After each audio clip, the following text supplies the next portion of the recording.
RLA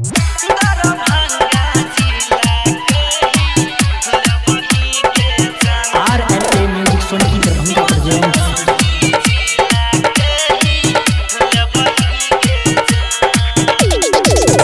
सब छौरा के तोरा ढोरी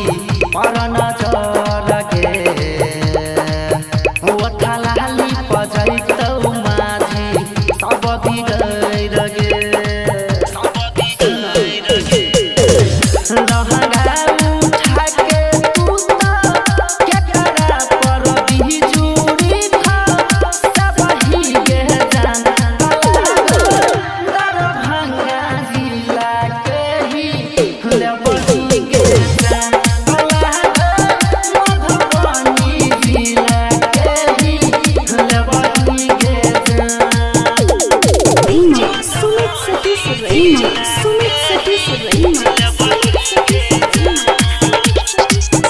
चोली के बटाम तोहर खुलल छौगे छौरी खुलल छौगे दुनू अनार तोहर खुलल छौगे छौरी खुलल छौगे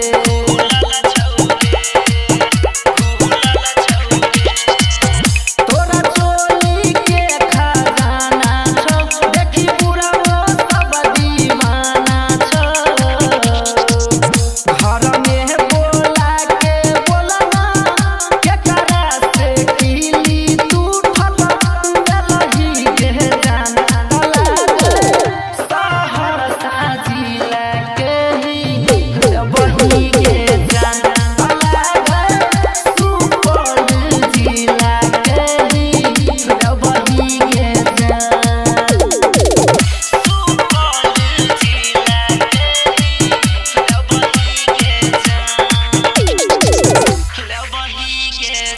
पकली कमर तूही लहाबै छी गे छौरी लहाबै छी गे पीछे बहला छौरा के पटाबै छी गे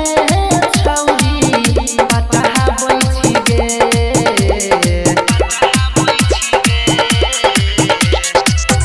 तू ठावे छी घघरा के दौड़ावे छी गरदा के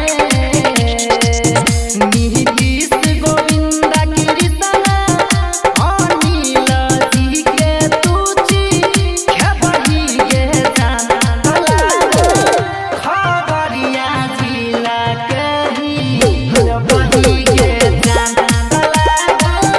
पूरा मिथिला में धूम चलही गे जान हिला देलही गे। RLA म्यूजिक सोनी दरभंगा प्रेजेंट्स।